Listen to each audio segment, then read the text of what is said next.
우리가 찬양의 가사처럼 예수 그리스도만 우리의 눈물이 되어져야 될 줄로 믿습니다. 지난주에 이제 한 축구 경기의 하이라이트를 보게 되었는데요. 이제 한 팀이 이제 6골을 넣어야지만 이길 수 있는 그 상황이 되었습니다. 한 경기에 6골을 넣는다는 게 참 쉬운 일이 아니죠. 그런데 이제 5분 만에 3골을 집어넣으면서 결국은 그 6골 차이를 극복하고 이제 극적으로 이제 이기게 되는 그런 상황을 맞게 되었습니다. 응원하는 관중들이 열광을 했습니다. 어떤 사람은 눈물을 흘리면서 기뻐하면서 좋아했습니다.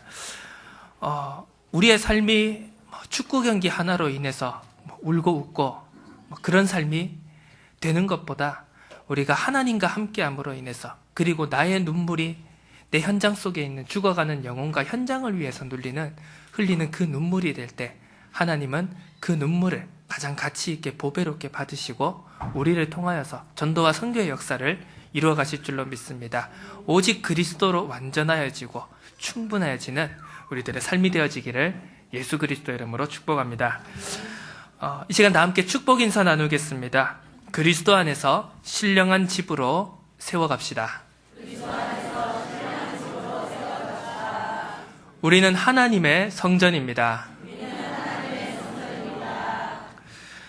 오늘 베드로전서의 말씀을 통해서 우리에게 하나님이 주신 참된 영적인 축복을 발견하며 이번 한 주간 이 축복을 우리들이 가는 모든 삶과 현장 속에 누려가시기를 바랍니다. 이 베드로전서의 말씀은 이제 사도 베드로가 소아시아 지역의 본도와 갈라디아 갑바도기와 아시아와 비두니아의 교회에 전달한 서신입니다. 이 당시의 시대의 상황은 어떠하였는가?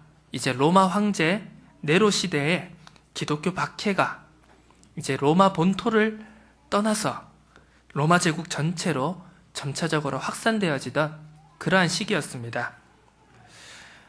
이미 소아시아 지역에서는 이제 지금의 터키의 지역이죠. 이제 소아시아 지역에서는 이미 산발적인 기독교인에 대한 교회에 대한 박해가 이루어지고 있었습니다. 이 속에서 베드로 사도는 그 교회의 성도들에게 이 박해를 뛰어넘어서 어려움과 환난을 뛰어넘어서 하나님이 주신 영적인 응답 그리고 박해와 환난에 지지 않는 영적인 원네스의 축복을 누려갈 것을 서신의 말씀을 통하여서 그 소아시아 지역의 교회의 성도들에게 분명히 전달하였습니다. 이 소아시아 지역의 교회에는 많은 사람들이 있었습니다. 우리가 사도행전 2장에서도 나왔듯이 유대에서 전 로마 제국으로 흩어진 나그네 된 유대인의 디아스포라 그리고 유대인뿐만이 아닌 하나님의 복음을 받은 이방인들 그리고 높은 위치에 있던 주인된 자와 상전된 자와 그리고 노예로 종이 된 자 그리고 흑인과 백인 여러 지역의 여러 인종의 사람들이 함께 모여져 있었습니다. 우리에게는 원네스를 방해하는 환난이 있음을 분명히 기억해야 됩니다. 우리의 원네스를 방해하는 환난에는 크게 2가지의 환난이 있습니다. 첫 번째로는 외부로부터의 환난이 있습니다. 세상으로부터의 핍박을 말씀하는 것이죠. 특히 이 시대, 로마 시대에 불신자와 신자 간의 생활의 방식이 너무나도 틀렸습니다. 이 시대에는 이미 중혼이라든지 여러 가지 가정의 파괴라든지 바람을 핀다든지 이러한 일이 그 현장 속에서 너무나도 빈번하게 일어났습니다. 오죽하면 그 초대 황제이죠. 로마의 황제 아우구스투스가 이제 역사상 처음으로 간통법을 만들게 됩니다. 올바른 결혼 문화를 지키고 이제 가정을 지켜서 그 로마 제국을 건전하게 만들겠다는 취지였죠. 그런데 그 간통법을 제1호로 어긴 범죄자가 바로 자신의 딸이었다고 합니다. 그 정도로 로마 시대 때는 이미 문화적으로, 성적으로, 육신적으로 타락한 시대였습니다. 그런데 그 삶의 방식과 신자들의 삶의 방식이 너무나도 틀렸던 것입니다. 그러니까 필연적으로 믿지 않는 자들이 그 교회의 신자들을 조롱하고 핍박하고, 너 왜 그렇게 사냐? 너 왜 그렇게 고리타분하게 사냐? 우리 술 마시는데도 같이 오고 노는데도 같이 와서 같이 놀고 그래야지. 왜 너 혼자 그렇게 잘난 척? 너 혼자 왜 그렇게 특별한 척 그렇게 살아가냐? 이제 조롱을 넘어서서 많은 핍박과 고난까지, 사회적인 불이익까지 이렇게 당하게 되던 그러한 상황이었습니다. 하지만 더욱더 중요한 환난은 무엇이었냐? 그 외부의 핍박을 넘어서 바로 내부에서의 환난 또한 있었다라는 사실입니다. 나 개인의 갈등이 있습니다. 하나님의 말씀과 나의 각인과 뿌리와 체질이 아직 완전히 일치되지 않았습니다. 내 속에 있는 여러 가지 문제와 어려움들, 내 생각과 마음 속에 있는 갈등들이 하나님의 복음으로부터 가까이 나아가지 못하게 방해합니다. 또한 성도 간에 하나 되지 못하게 하는 그런 불신앙이 있습니다. 각자의 생각과 각자의 기준, 나의 판단을 가지고 서로를 평가를 합니다. 유대인과 이방인 신자들 간에 불화가 있었습니다. 할례를 받았느냐 받지 않았느냐, 너희가 참된 신자냐 아니냐, 그런 걸로 서로가 반목하고 싸우고 있었습니다. 또 상전과 종에 대한 그러한 갈등이 있었습니다. 지금의 시대와는 달리 그 시대는 철저한 신분 제도에 의한 사회였죠. 종이 한 교회의 감독이 되어지고 그 교회에 그 종의 주인 되는 사람이 그 감독된 사람의 밑에서 신앙생활을 해야 되는 것입니다. 엄청난 갈등이 있었겠죠. 이런 수많은 갈등과 어려움 속에 교회가 하나 되어지지 못하게 하는 이러한 환난들이 있었습니다. 이 속에서 우리는 모든 외부에서의 그리고 내부에서의 환난을 벗어나 하나님이 주신 복음 안에 그리스도 예수 안에서 하나가 되어질 것은 베드로 사도는 그 소아시아 지역에 있는 교회 성도들에게 분명히 선포하였던 것입니다. 오늘 베드로전서 2장 2절에는 이러한 말씀이 나옵니다. 갓난아기들 같이 순전하고 신령한 젖을 사모하라. 이는 그로 말미암아 너희로 구원에 이르도록 자라게 하려 함이라. 우리가 원네스 되어지지 못하게 하는 그 환난과 문제, 핍박을 넘어설 수 있는 길은 바로 오직 우리가 영적으로 성장해 나가며 그리스도 예수 안에서 우리의 믿음의 분량을 자라가게 하는 방법인 줄로 믿습니다. 우리에게는 영적인 성장이 필요합니다. 우리가 세상 속에서 우리가 전도자의 삶으로 살아가기 위해서는 반드시 이 영적인 성장이 수반되어져야 하는 것입니다. 우리가 예수를 그리스도로, 나의 주인으로, 모든 문제 해결자로 마음으로 믿고 입으로 시인하여 하나님의 자녀가 되었습니다.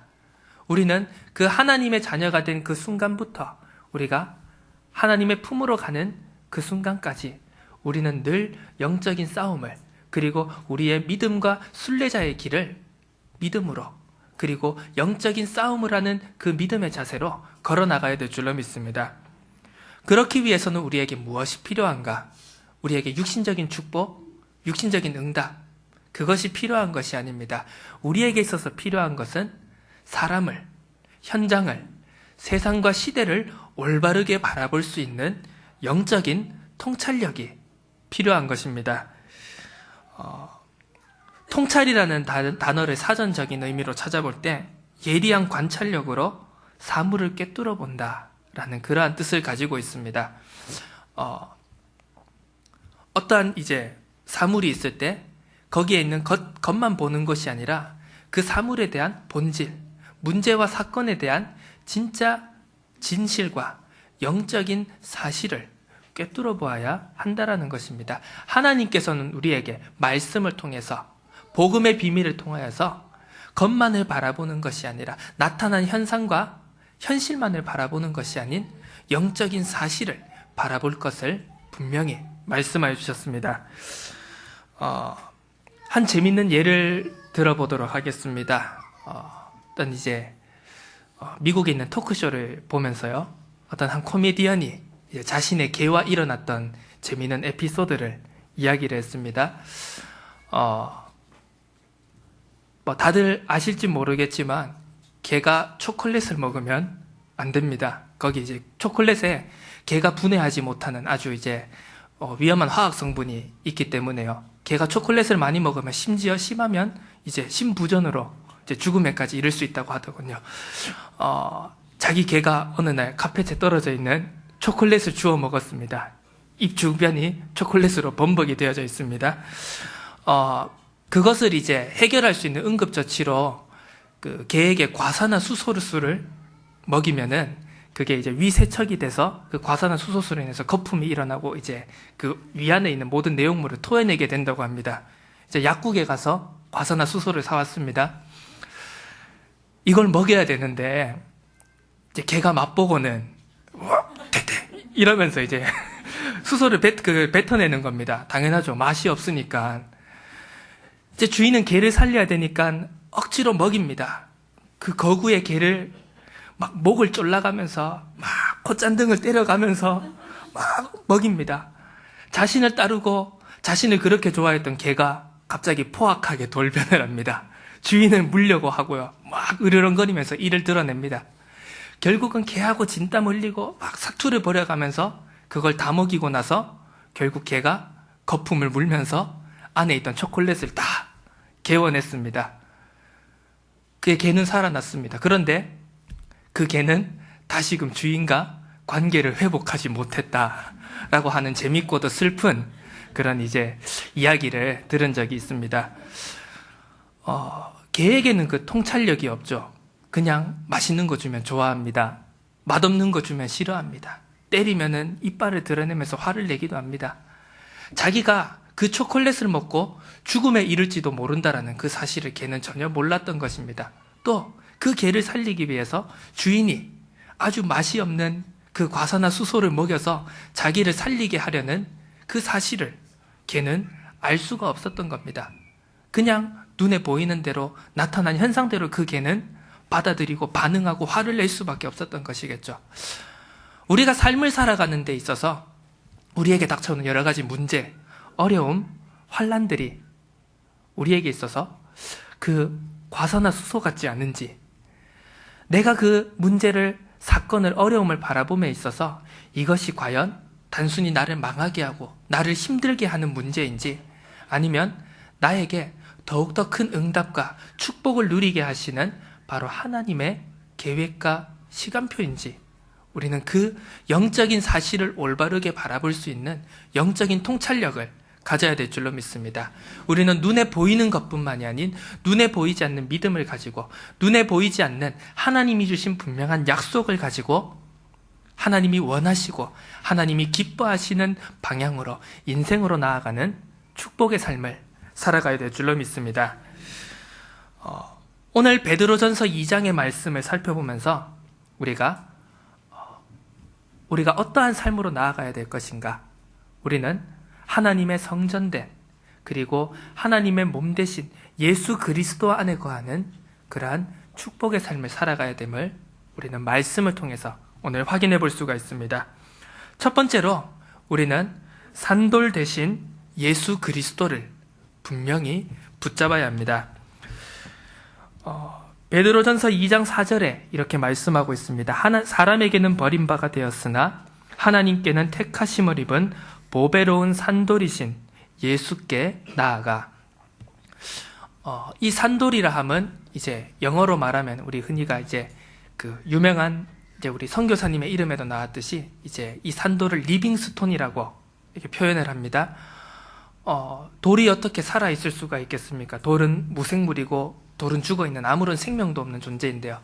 그런데 세상의 상식과 세상의 기준으로는 비교할 수 없고 판단할 수 없는 바로 생명이 있는 참된 반석 대신 참된 우리 흔들리지 않는 믿음 되시고 약속이 되시는 예수 그리스도를 상징하는 베드로전서의 베드로 사도만의 아주 특수한 표현이었습니다. 우리는 세상이 알 수 없고 줄 수 없는 생명의 비밀이신 예수 그리스도를 분명히 붙잡아야 됩니다. 나의 인생의 모든 문제 해결자가 되시고, 그리고 나에게 모든 것이 되시고 완전한 것이 되시며 충분한 것이 되신 예수 그리스도를 우리는 분명히 붙잡아야 한다는 사실입니다. 세상에서는 이 예수 그리스도를 버림받았다라고 성경은 말씀하고 있습니다. 이 예수 그리스도가 세상에서는 육신적인 기준으로 볼 때는 아무런 가치도 아무런 능력도 없는 것입니다.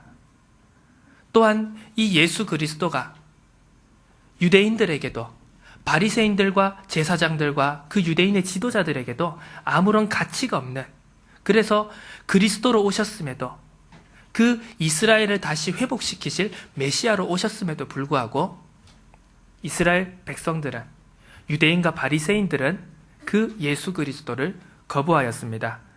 하지만 너무나도 연약하고 부족한 그 초대교회 성도들이 그 예수 그리스도 생명의 비밀을 붙잡을 때, 그 지도자들이 하지 못하였던, 바리새인과 유대인들이 감당하지 못하였던 하나님의 참된 소원이며 계획인 바로 이방인을 향한, 세계를 향한 로마 복음화를 향한 참된 축복의 주역이요 증인으로 세워졌다는 사실을 우리는 말씀을 통해서 확인할 수가 있습니다. 우리는 세상이 알지 못하고 세상이 아니라고 말하는 그 가치인 예수 그리스도를, 참된 비밀을 붙잡는 믿음의 삶을 살아가야 될 줄로 믿습니다. 에베소서 2장 14절에는 이렇게 말씀하고 있습니다. 그는 우리의 화평이신지라 둘로 하나를 만드사 원수된 것 곧 중간에 막힌 담을 자기 육체로 허시고, 또 15절과 18절까지 말씀하고 있습니다. 법조문으로 된 계명의 율법을 폐하셨으니 이는 이 둘로 자기 안에서 한 새 사람을 지어 화평하게 하시고, 또 십자가로 이 둘을 한 몸으로 하나님과 화목하게 하려 하심이라 원수된 것을 십자가로 소멸하시고, 또 오셔서 먼 데 있는 너희에게 평안을 전하시고 가까운 데 있는 자들에게 평안을 전하셨으니 이는 그로 말미암아 우리들이 한 성령 안에 아버지께 나아감을 얻게 하려 하심이라. 어제 청소년 전도 신학원을 통해서 우리 랩런트들에게 이제 복음 편지를 이제 강의를 하는데요. 이제 두 번째 시간, 왜 인간은 하나님을 만날 수 없는가에 대해서 이제 랩런트들과 함께 말씀을 나누었습니다. 하나님과 우리가 함께 할 수 없는 이유가 무엇입니까? 너무나도 당연하게 말하자면 인간이 하나님과 함께 할 수 없는 영적인 상태, 죄의 상태에 빠져 있기 때문입니다. 하나님과의 약속을, 언약을 깨트리고 인간의 자범죄가 아닌, 인간의 의지와 노력으로 지은 죄가 아닌 하나님과의 약속을, 하나님과의 언약을 깨트린 그 원죄로 인하여서 모든 인간은 하나님의 영광에 이를 수 없게 되었다. 로마서 3장 23장에 분명히 말씀하고 있습니다. 인간은 인간의 노력과 인간의 수고, 인간의 종교와 인간의 선행과 인간의 방법으로는 절대로 하나님을 만날 수가 없습니다. 하나님은 죄를 미워하시는 분이시기 때문에, 하나님은 선을 사랑하시는 분이기 때문에 죄성에 빠진 인간은 하나님을 절대로 만날 수가 없게 되었다는 것입니다. 그 하나님을 다시 만날 수 있게 하려, 하나님을 다시 만나고자 한다면 우리가 어떻게 해야 되는가? 바로 성경은 중보자 대신 예수 그리스도를 우리에게 주셨다라고 말씀하고 있습니다. 중보자가 무엇입니까? 한마디로 이제 중재자를 뜻하는 것입니다. 오늘 이 에베소서 2장에도 나와 있듯이 우리를, 하나님과 우리의 사이를, 하나님과 인간의 사이를 화목하게 하셨다라고 말씀하고 있습니다. 우리가 인간관계 속에도 그런 이제 일이 있지 않습니까? 서로가 아주 치열하게 싸울 때 이제 서로 이제 화해하고는 싶지만, 서로가 다시 함께하고 싶지만 그 앙금으로 인해서, 그 남아있는 그 나쁜 감정으로 인해서 서로가 쉽게 화해하자, 다시금 함께하자 이렇게 말하기가 굉장히 힘듭니다. 이제 그 관계 속에서 이제 중간에 중재자가 나오게 되는 것이죠. 야, 이러고 보니 제가 그 오해더라. 이렇게 제 뜻은 원래 이게 아니더라. 야, 화해하고 좀 친하게 다 하나 되고 싶어 하는데 봐줘라, 용서해줘라. 둘 사이에서 엄청나게 중재를 하고 화해를 시킵니다. 결국은 그 중재자를 통해서, 화해시키는 사람을 통해서 다시금 그 둘 사이의 관계가 회복되어질 수가 있는 것입니다.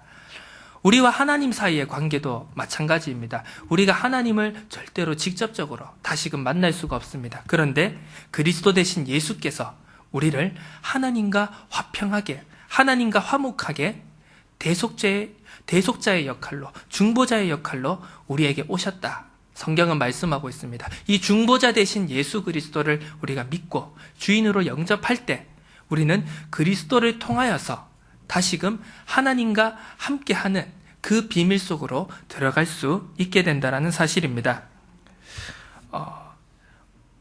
그러니까 마태복음에도 나와 있듯이, 우리가 이제 마태복음과 사복음서에도 나와 있듯이 이제 예수 그리스도께서 십자가 상에서 피를 흘리시고 모든 것을 이루었다 하시고 돌아갈 때 그 동시에, 그 시간에 성전에 있는 성소 앞에 있는 휘장이 위에서부터 아래로 갈라졌다라고 성경은 말씀하고 있습니다. 사람이 할 수 없는 일이죠. 위에서부터 아래로 갈라진 것입니다. 이것은 무엇을 뜻하는가? 그리스도의 보혈을 통하여서 휘장으로 막여져 있던, 하나님과 인간 사이에 나아갈 수 없었던 그 담을, 그 막을 예수 그리스도께서 열어주셨다라는 사실입니다. 그리스도로 인하여서 우리는 이제 담대하게 믿음을 가지고 하나님 앞으로 나아갈 수 있게 된 것입니다.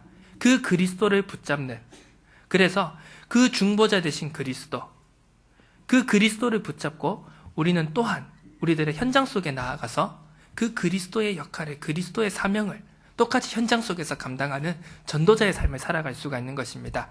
지금 현장 속에 하나님을 만나지 못하고 죄와 저주와 사망 가운데 빠진 생명들에게, 영혼들에게 나를 통하여서 그리스도를 전달하고 하나님을 만나게 하는 그 전도자의 사명이 우리들에게 있는 줄을 믿습니다. 또한 이 산돌 대신 예수 그리스도는 우리를 하나 되게 하시는 분이다. 이 사실을 분명히 붙잡아야 됩니다. 그리스도가 하나 되게 하시는데 무엇과 하나 되게 하시느냐?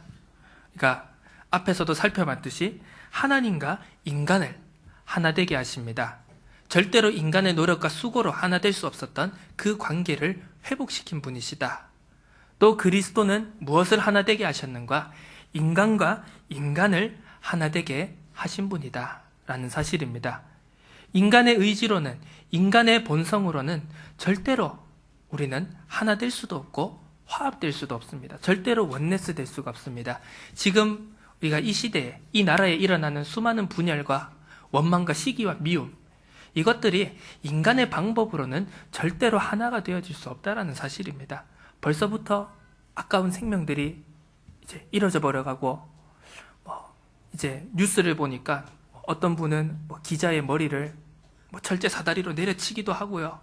막 경찰을 공격하기도 하고, 저기서는 우리가 승리했다, 여기서는 패배했다, 패배를 승복할 수 없다, 서로가 원망하고 미워하고 시기하고 싸우고 있습니다.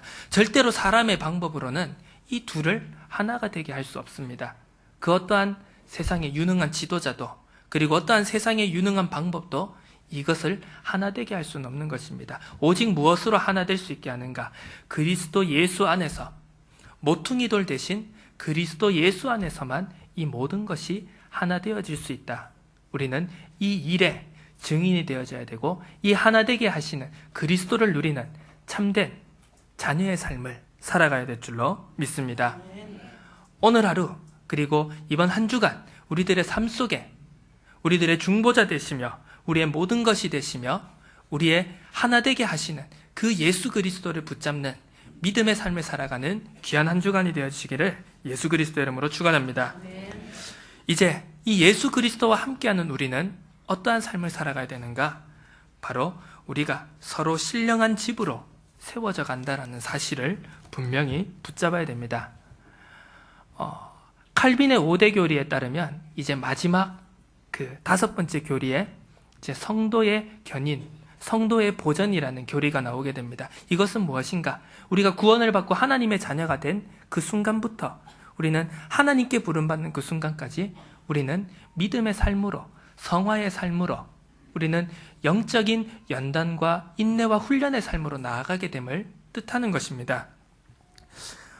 이 베드로전서 2장에 보면은 이제 크게 핵심적인 단어로 돌이라는 단어가 나오게 됩니다.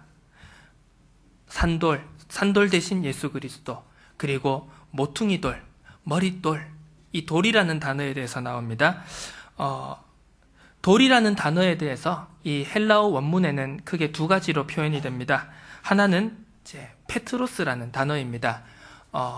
베드로의 이제 그 이름의 어원이 되기도 한 것이죠. 바로 반석을 뜻하는 것입니다. 또 리도스라는 단어가 있습니다. 이 둘의 차이점이 무엇인가? 페트로스는 견고한 자연석이나 다듬어지지 않은 자연 그대로 상태의 바위를 뜻하는 것입니다. 리도스는 무엇인가? 잘 다듬어지고 손질되어진 건축물의 건축을 위한 돌이라는 의미가 담겨져 있습니다.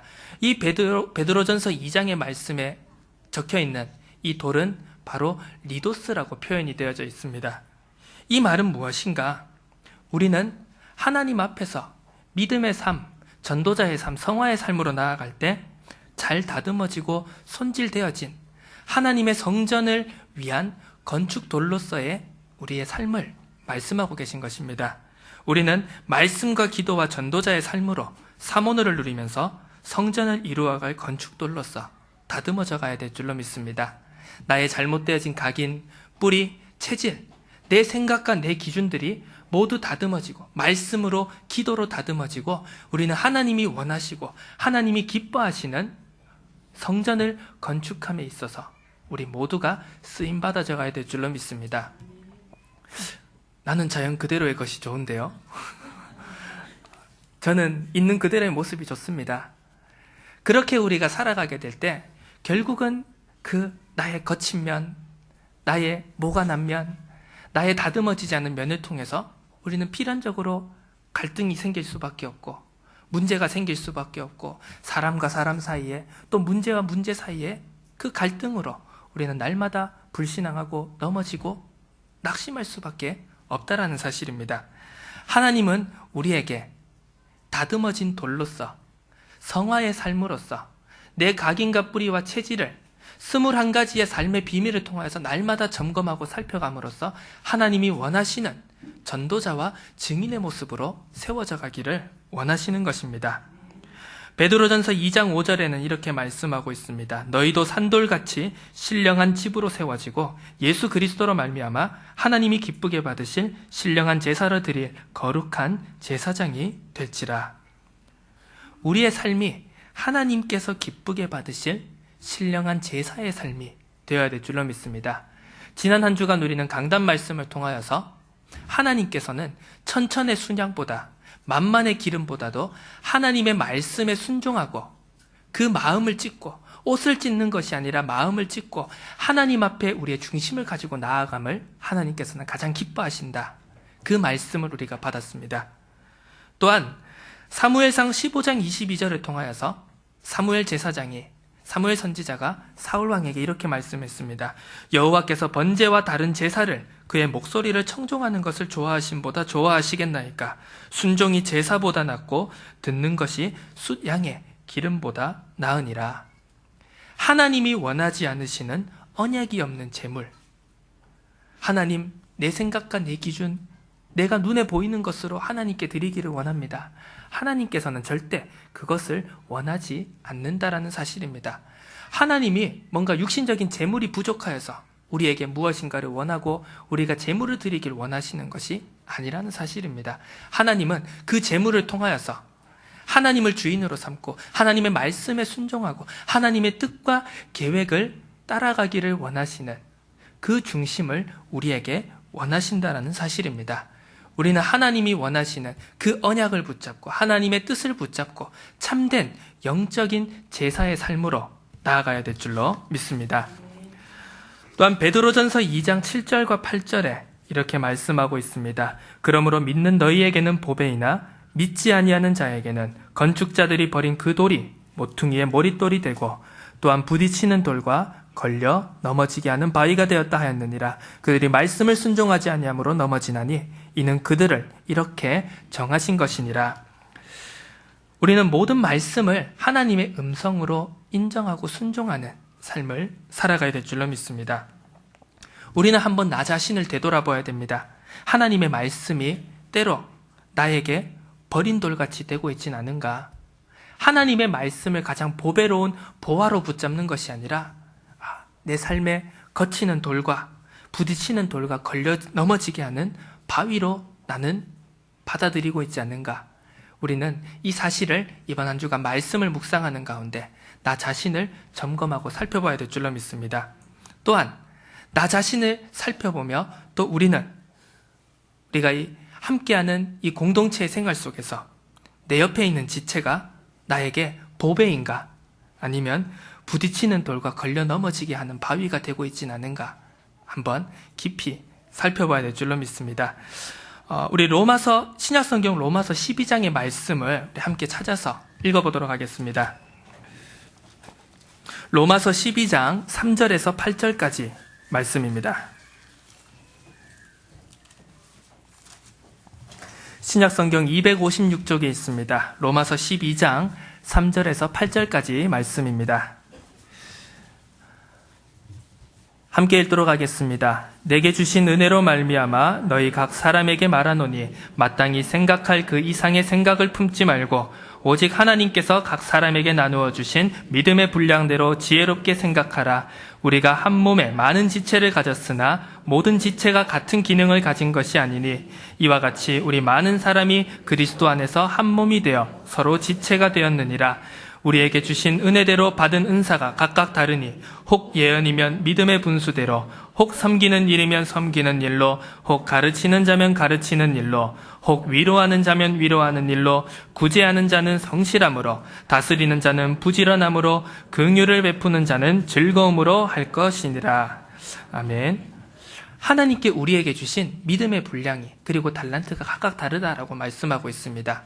우리는 내 생각과 내 기준을 뛰어넘어서 내 옆에 있는 지체가, 우리 함께하는 모든 성도가 가장 보배로운 하나님이 주신 보화라는 사실을 분명히 붙잡아야 될 줄로 믿습니다. 저 사람은 내 스타일하고 좀 안 맞네. 생각하는 게, 말하는 게 일일이 나하고 좀 안 맞는다.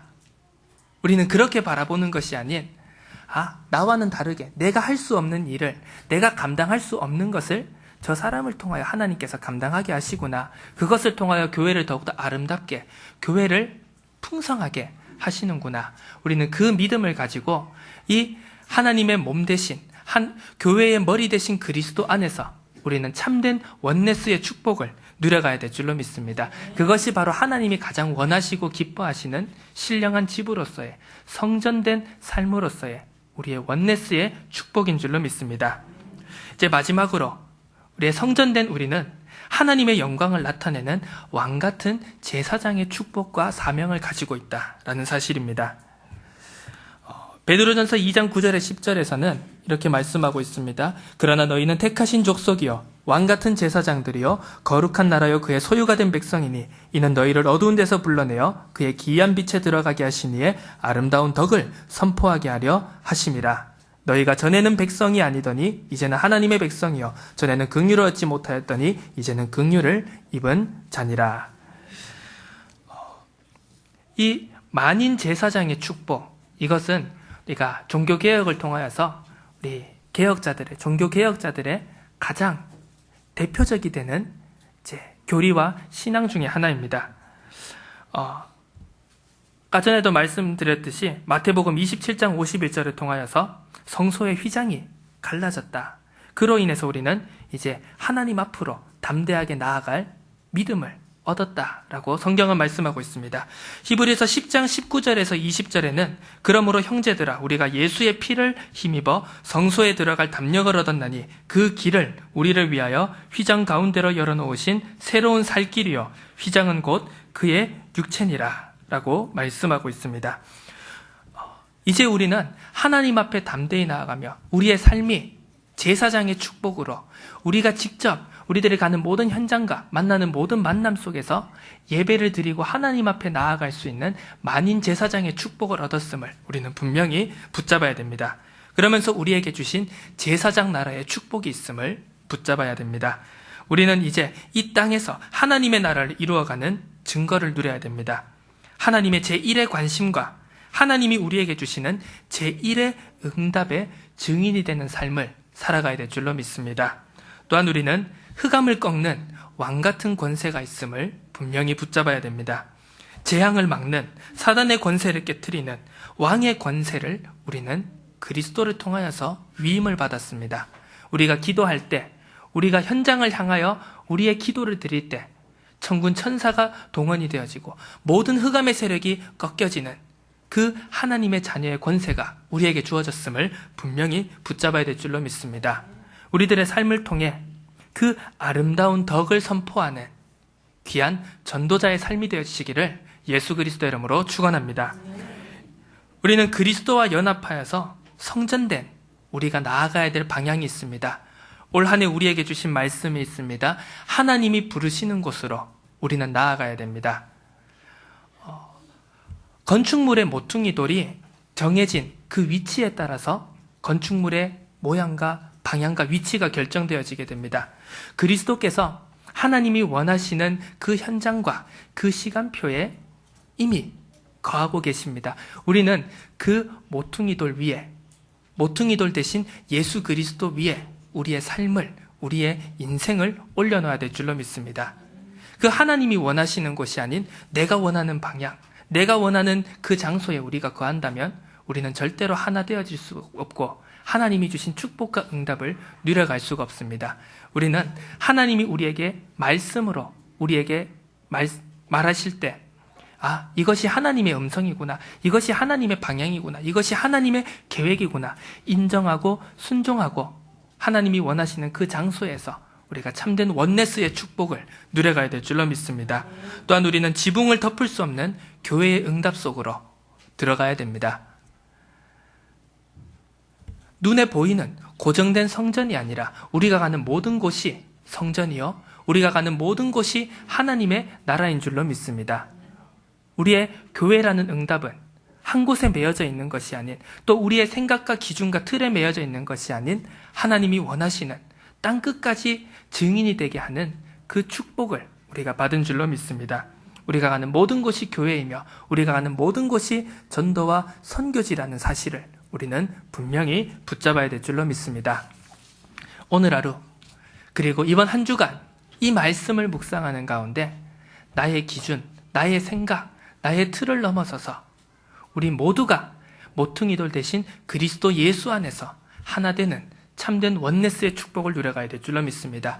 그래서 세상이 누릴 수도 없고 세상이 줄 수도 없는 하나님의 참된 축복을, 성전되어져 가는 그 축복을 우리가 누리고 우리가 가는 모든 현장과 만남 속에, 세상 속에 이 참된 비밀을 증거하는 증인의 삶을 살아가야 될 줄로 믿습니다. 하나님의 성전된 참된 증인된 주역의 삶을 살아가시기를 예수 그리스도의 이름으로 축원합니다. 하나님 아버지 감사드립니다. 우리를 택하신 족속으로, 왕같은 제사장으로, 거룩한 나라로 우리들을 세워주시고 불러주심에 감사드립니다. 우리의 잘못된 각인과 뿌리와 체질을 뛰어넘어서 우리가 그리스도 예수 안에서 하나 되어질 수 있도록 성령으로 인도하여 주옵소서.